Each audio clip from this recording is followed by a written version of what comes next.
आता पाहूयात एक वेगळी बातमी। जगाकडे वेगळ्या अंदाजाने आणि एका वेगळ्या कल्पकतेने पाहणारे चित्रकार नेहमीच आपल्या प्रतिमातून सर्वांचं लक्ष वेधून घेत असतात। असंच एक प्रदर्शन पुण्यातील बालगंधर्व येथे आयोजित करण्यात आलं होतं। कंगव्यातून प्रतिमा तयार करून त्यांचं चित्र रेखाटण्याचा एक अनोखा प्रयोग एका चित्रकाराने साकारलेला आहे। पुणेकरांनी याला उत्स्फूर्त प्रतिसाद दिलेला आहे। कंगवा हा आपल्या दैनंदिन जीवनातील एक महत्त्वाचा आणि रोज हाताळला जाणारा असा एक घटक आहे। मात्र याच कंगव्यातून निर्माण होणाऱ्या निरनिराळ्या प्रतिमा चित्राद्वारे दाखवण्याचा प्रयत्न यात केला गेला आहे। कंगवा या एकाच विषयातून आईच्या गर्भातील मूळ, पाळण्यातून खेळणारा लहान मूल, कल्पकतेतील परी, पियानो वाजवणारी व्यक्ती असे अनेक विषय या प्रतिमांमधून मांडण्यात आले। अशा या चित्रासाठी चित्रकाराने घेतलेले कष्ट आणि यामागच्या कल्पना जाणून घेण्यासाठी पुणेकर हौशी या प्रदर्शनाला हजेरी लावत आहेत।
प्रतिमेकडून प्रतिमेकडे हे माझ्या चित्रांचं प्रदर्शन भरलं आहे। इथे मी कंगवा हे ऑब्जेक्ट आकृतिबंध म्हणून निवडलं आहे आणि त्यातून मी अनेक प्रतिमा साकार करण्याचा प्रयत्न केला आहे। ज्या काही निसर्गातले अनुभव आपण पाहतो किंवा आपल्या रोजच्या व्यवहारात इतर ठिकाणी आपल्याला ज्या काही प्रतिमा दिसत असतात त्याचं प्रतिबिंब तुम्हाला या प्रदर्शनामध्ये पाहायला मिळेल।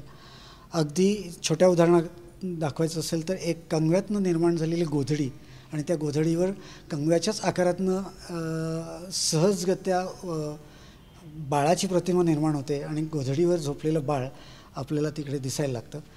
तसंच दुसरं एक आहे की जिथे मोहनजोदडोचा इफेक्ट आणला आहे की ज्याच्यामध्ये गाडली गेलेली संस्कृती होते, जिथे लावारसामुळे आणि मातीच्या गाडल्या गेल्यामुळे काही फॉसिल्स तयार झाले, त्याच्यातनं मला काही कंगव्याच्या प्रतिमा मिळाल्या आणि त्या मी तिथे मांडण्याचा प्रयत्न केला आहे। जिथे एक फायर एलिमेंट मी वेगळ्या पद्धतीने मांडला आहे की जो डल कलर आणि त्याच्यामध्ये तुम्हाला तो काही काळापूर्वीचा फायरचा इम्पॅक्ट त्या चित्रामध्ये दिसून येतो।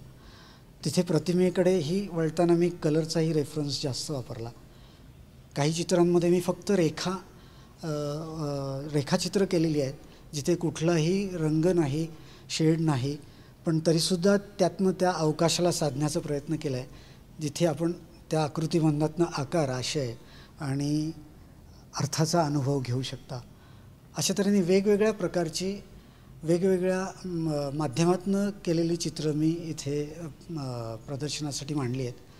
काही चित्र फोटोइंकसारख्या माध्यमातनं केल्या आहेत ज्याची फारच थोड्या शेड्स अवेलेबल असतात, पण त्याच्यातनं मी अनेक शेड निर्माण करण्याचा प्रयत्न केला आहे। त्याच्यावर मी काही जवळजवळ 20 वर्ष प्रयोग करतो आहे त्या इंक माध्यमावर आणि त्यातनं काही मला जे काही रिझल्ट्स मिळाले ते मी इथे या कंगव्याच्या प्रतिमेतनंही आणण्याचा प्रयत्न केला आहे आणि त्याच्यातनं चांगले कलर स्कीम निर्माण झालेत। तर तुम्ही अवश्य त्यातली मीडियम सोडून, प्रतिमा सोडून अनेक गोष्टी तुम्हाला पाहता येतील। अशा तऱ्हेने हे प्रतिमेकडून प्रतिमेकडचं प्रदर्शन तुम्हाला वेगळ्या प्रतिमा विश्वात घेऊन जाईल आज मी खास लांबून प्रदर्शन बघायला आलो, कारण या ठिकाणी मला इतका आनंद झाला की याच्यामध्ये वेगळं असं काहीतरी दाखवलं आहे. कंगवा हा सब्जेक्ट घेतला आणि त्याच्यापासून वेगवेगळे रूप आणि त्याचे इतके आकार, आणि त्यात विशेष म्हणजे वॉटर म्हणजे कलर, पण तो वॉटर कलर घेताना, फोटो कलर घेताना वॉटरप्रूफिंग इतकं माध्यम फ्लो सोडलेलं आहे आणि किती वेळाला वॉश मेथड करून इतकं सुंदर काम केलेलं आहे. मला अत्यंत आनंद झाला.